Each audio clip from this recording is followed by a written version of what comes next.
misy olona anankitelo ifampizarana kely amintsika ny fiantsoan'Andriamanitra azy dia i Saola voalaza mivaky teny voalohany, i Levi ao amin'ny evanjely ary Masindahy Antoine zokisika amin'ity fanarahana ny Kristy ity efa lasa olo-masina. Dia mba ifampizarana kely ny fiainana akatsika lesona ihany koa dia izay mety amintsika moa raisina dia izay mbola tsy resy lahatra tsy voatery ohatr'izay ihany ny tenin'Andriamanitra. Voalohany aloha mivaky teny voalohany eo boka Samuel araka ny vaky teny maly dia kihondalana lehibe eo amin'ny tantaran'ny vahoaka ny Israely ny fangatahan'izy ireo mpanjaka sotra, satria azadino mpasivika kely vetivety ny tantaran'io vahoaka io marina fa nanao fampanantenana tamin'ireo razambe Andriamanitra zany tamin'ny Abrahama, Isaka sy Jakoba fa hita hisodrano hampitombo taranaka sy hanome tany. Fa rehefa nitombo tany Ezipta ireo vahoaka be dehibe ireo dia sisy nahalalanyio Andriamanitra io ny vahoaka fa dia niaina amin'ny fiainana andavanandro. Fa Andriamanitra sy mivadika amin'ny fampanantenany dia rehefa nahita azy ireo nijaly naniraka ny Moizy napakatra azy ireo avy any dia tany anefitra teo ambody ny tendrombohitra Sinaia no nananganan'Andriamanitra ny Israely ho vahoakany, nampahafantarany ny tenany sy ny zavatra efa nataony ary ny fanao velo rano sy fatidrary zareo hoe aho Andriamanitra anareo dia anareo vahoakako. Andriamanitra ay moa no hita sy hitondrano anareo sy aro anareo fa ny mba valim-pitiany rasana aminareo ndray dia mitandrina ny didy mampisipiko sy ireo lalàna samihafa. Dia nitohy amin'izay ny dia fa teraka tao ambody tendrombohitra Sinaia ny mahavoaka an'Andriamanitra azy dia nanohy dia kely dia nandray ny fampanantenana niditra tao amin'ny tany. Dia nipetraka araka ny tokotokony aby misy mipetraka tany vato, misy tany Imady, tsirairay zany dia samy nisy mpisara, ny atao hoe mpisara ao sy ohatrany amin'ny tribonaly fa tangalamena ray aman-dreny. Misy aza vehivavy toa andry Otniela sy ry Debora sy ny sisa, fa ny lehilahy moa ry Jefté sy ry Samson reny fatatsika, samy nisy mpisara zany. Dia hentsika fa tamin'ny afaka omaly ampizalian'ireo firenena manodidina ireo vahoaka ireo dia mila vonjy amin'Andriamanitra.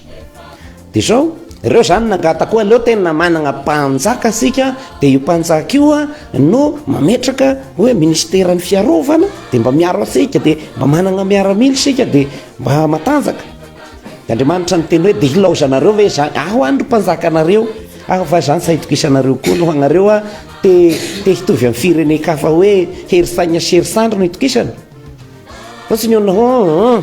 aleo magnay dia hanana mpanjaka, dia Andriamanitra hoe nareo any dia hijaly hoy Jesosy hoe azaka anay zany. Dia nomen'Andriamanitra mpanjaka ho aleo ary tanterahina ny sitraponareo dia nitanterahinaN'Andriamanitra ny sitrapon'izy ireo dia io valaza mivaky teny androany io nomeny mpanjaka amin'izay. Dia i Saola ty no voafidy ho mpanjaka voalohany, Andriamanitra no nifidy azy hoe io zany no atao mpanjaka anareo. Inona aloha zany fampianarana ho antsika fa avelantsika eo le hoe ireo niala tamin'ny atao hoe teokrasia, vahoaka fehezin'Andriamanitra, fa lasa niditra amin'ny atao hoe monarsia, zany hoe fanjakana entin'Andriamanjaka. Fa ny tena ampianarana androany dia ny momba ny Saola. Ity lehilahy ty dia sy nanam-povelively hoe hiantefany safidin'Andriamanitra izy. Sy mba olona ngeda na manan-daza na mahay zavatra kory izy hoe misongadina manana diplôme be fa kely izy satria izy tena ny ihany no milaza hoe sy izaho vano kely indrindra amin'ny fokony Benjamin. Zava-dehibe zany fiekenany fahakelezana zany satria kely zany sy maharay raha ary tsy mendrika. Saola ny nanana an'izay toesainy izay io tena tian'Andriamanitra io toesainy io, mety miantefa aminao ny safidiny amin'ny zavatra isan-karazany. Tsy voatery hoe andraikitra ao amin'ny fiangonana ihany fa na dia nanaovan'Andriamanitra anjara fanambadianao io azy dia tsy hoe anao no mendrika ny lasa vadiny akory na hoe inona loatra no irerehanao na niasa ratare na fananam-bola tsy izay. Fa Andriamanitra no mandahatra an'io fa anao mila manana le toesaina tahaka ny Saola ihany miaiky hoe sy noho ny amiko. Ary matetika ireo olona tsoin'Andriamanitra sy anakinany andraikitra ao amin'ny soratra masina sy dia olona nisongadina, ohatra amin'izany Masony Maria miaiky ny tsy fahamendrena izy eo anatrehan'Andriamanitra. Kely aho tsy haiko zany tsy mendrika aho ka io sy ilaina zany le matoky tena toy ny ansy kely bezarany amin'ny zavatra hoe vitako io andray dia tsy maintsy ohatran'izao ka iaho sy isika no manoratra ny tantarantsika fa Andriamanitra no manao azy eo dia anao mampifanaraka amin'izay na sy ny homananao azy dia manaiky ianao. Virenao kely amin'le resaka mpanjaka hoe na de Andriamanitra aza zany nanakina fahefana mpanjaka amina olona ao amin'ny soratra masina manontolo de raha araka ny lozika ny baiboly manontolo de tsy hoe akory rehefa lasa mpanjaka le olona rehefa ao amin'ny baiboly ihany de mitovy amin'ny mpitondra amin'ny toeran-kafa zay amin'ny baiboly fa hoe Andriamanitra ny tena manjaka fa solotenan'Andriamanitra eo mason'ny vahoaka ilay mpanjaka na ilay mpitondra ka mila mihaino mandrakariva ny sitrapon'Andriamanitra hoe zao ve mahafaly an'Andriamanitra sy mihaino ny hetahetam-bahoaka zay ny aviany teny hoe lieutenant zany hoe mpisolo toerana ao ohatra zao miaramila ny atao hoe lieutenant zany amin'ny gendarme de izy zany mpisolo tena ilay ambony gradiny hoe izy eo amin'io andraikitra io fa sy hoe azy ny asa fa izy lieutenant mitenira lieu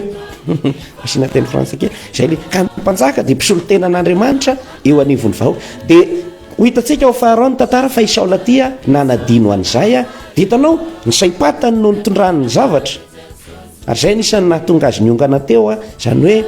misy zavatra tsy tokony ataony fa mila mihaino ny sitrapon'Andriamanitra de mitondra saipatany namen'Andriamanitra fampitandremana aza de mbola minia mihoatra n'izay hatrany ary mialogna ny namany ihany koa i Davida no raisiny fahavalo politika de nenjehany ary nokasainy ho vonoina misy azy de hitanao maholombelona no nitondrana ny zavatra de sy ela naharitra teo Saola de miala tsy ampifolo taona akory de niongana teo izy.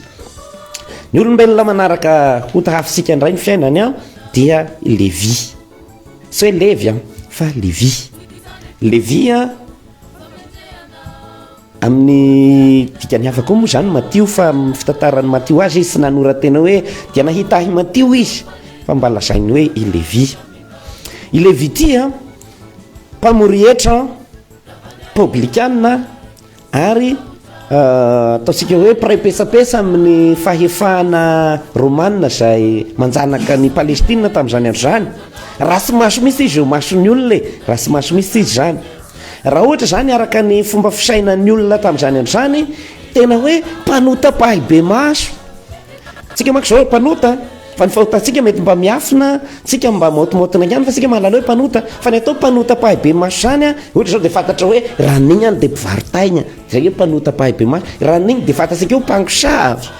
dia mpanotapahy be maso reny fantatsika zany olo hoe mpanotapahy be maso ao no hoe raha na mpivaritra rongony de fantatra hoe reny mpanotapahy ohatran'izay ty Levi ty tena opere ny fanaovana ny fahotany mihisy izy satria dia hita maso mihisy eo mpanaovana n'le asa mampamory hetra no hitany Jesoa ao fa misy fampianarana ao Jesosy ny teny taminy aloha hoe elahy aloha de mibebaha tsy atao magnaraka ahy satria ny tenen'i Jesoa fa tonga zao tsy hoe magnaraka ahy fa rehefa avy magnaraka ahy mibebaka ho azy satria ny rantikako azy mety lesinao atsika zay tsy miandry atsika hoe lavorary Andriamanitra zay vao miantso atsika fa ny fiatsony atsika hoe mba mivavah rera olona no miaraka amin'ny fahotanao tena periny eo periny fanaovana azy misy ianao asiny mba mivavah de tongava mivavaka fa eo ianao ny miova zay le lozika ny evanjely io zany zay ao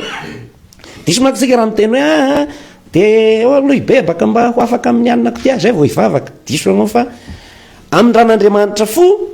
de rehefa aveo mibebaka zay amin'ny rano fo ianao de le fibebahana mako hoe fiovana sy kelikely mihatsara fa tsy vitandray andro ny tonga de hoe ho tsara ianao zay zany ny fampianarana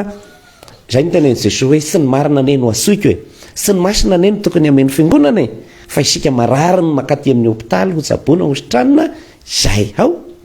zay zany ao amin'ny masindahy Antoine io tany amin'ny taonjato fahaefatra tany no ny ainana azadino fa nanomboka tamin'ny taona 307 nisy didy anankiray zay navoaka ny emperora Constantin tamin'ny 313 zay mitsiny hoe édite de Milan nanome fahalalahana ara-pivavahana kasy nisy tsony ny fanenjehana ny kristianina ary lasa fivavahana ofisialy fivavaham-panjakana aza ny fivavahana kristianina zay katolika rery moa zany nisy tamin'izay nanomboka tamin'ny taona fahaefatra zany tamin'ny andron'ny Constantin tsisy tsony ny fanenjehana de ireo kristianina teo aloha tena nahatsapa hoe nahatateraka ny tenin'i Jesosy rehefa enjehana sy vonoina tao azalambo le hoe raha misy te hanaraka ahy andany tena nitondra ny azo fizaliany ka hanaraka rehefa nilamina nefa ny tany zany tsisy tsony ny fanenjehana de ohatra ny tsy hitany olona hoe ahoana zany mba hijaliko hanahafako an'i Kristy fa ohatra milamindamin'ny rasy indray miadany rasy keo sao de lasa fohitana indray de maro naniry fahalavorariana de nisafidy hoe tena handao an'izao tontolo zao aho a mba hitady an'Andriamanitra amin'ny fomba samihafa tamin'ny fanokana tena tokamonina tany anevitra niala tamin'ny fiainan'izao tontolo zao, nivarotra ny fananany rehetra nanome an'izany mahatra ary nanaraka an'i Kristy sy mahalala afa-tsy ny sitrapon'Andriamanitra rery. Izay ny anton'ireny fisiny hoe fitokana monina renina fiainana monastika Masindahy-Antoine no satatra azy. Dia zao ary io ason'i Jesoa io a dia mbola mitombona amintsika foana reo anankiroa reo hoe raha misy te hanaraka ahy ankizy an-tany tenany tondra ny azo fizaliany isan'andro ka hanaraka ahy. Azontsika iainana zany ankehitriny fa i Masindahy-Antoine tena nataony ara-baky teny izany, ary nataony ara-baky teny koa hoe raha teo lavorary dia amidio ny fanananao, ny hoe amidy zany ny fananana dia hoe ilaozy fahaza miazakazaka amin'ny fivelomany te hanakareny hanana trano vavety sy le rehaka amin'izao fiainan'izao no tena fiainana. Izay le hoe amidy ny fananana dia omenany mahatra anaovana asa soa dia manolo tena ao an'Andriamanitra. Dia nataony izay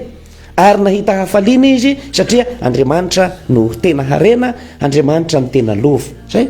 ho antsika kristianina ary ankehitriny a, ireo lalana anankitelo a, na ny Saola na ny Levia na ny Masindahy-Antoine reo a, dia azosika alaitahaka amin'ny fiainantsika ankehitriny. Ny Saola samy kely sika samy bitika mety mahatsapa tsinotsinona, kanefa rehefa tsapanao ny ason'Andriamanitra mety efa aminao a mba hanao ny sitrapony dia tanteraho zay a fa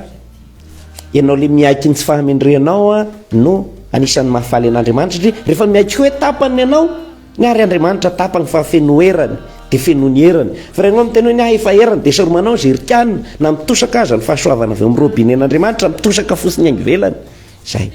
ny Levia dia hoe mety tondron'olona molotra ianao ary mety hoe tsapanao misy ny fahotanao hoe tiany dia tsy ny fahotana sekreas'Andriamanitra rery ny mahalala azy dia fatapoko fatapirenena, kanefa Andriamanitra miteny amiko hoe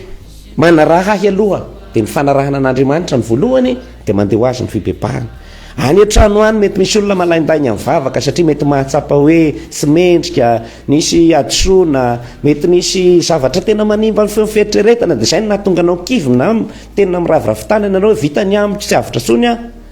Dia aoka ho tahaka ny Levia anao a, eo perin'ny fahotany ianao na ny sapona misy anao mivavaha fa eo Andriamanitra rehefa avy eo a, izay vao manasitrana anao satria ianao tsy marina indrindra, ianao mpanota indrindra ny nasoiny fa tsy hoe ny onona salama akory. Ary Masindahy-Antoine sy ny harena eto tany ny tena harena fa Andriamanitra ny tena harena. Rehefa matoky an'Andriamanitra anao vao maika omeny be, fa rehefa anao ro miazakazaka mangositra ny vola, mangositra ny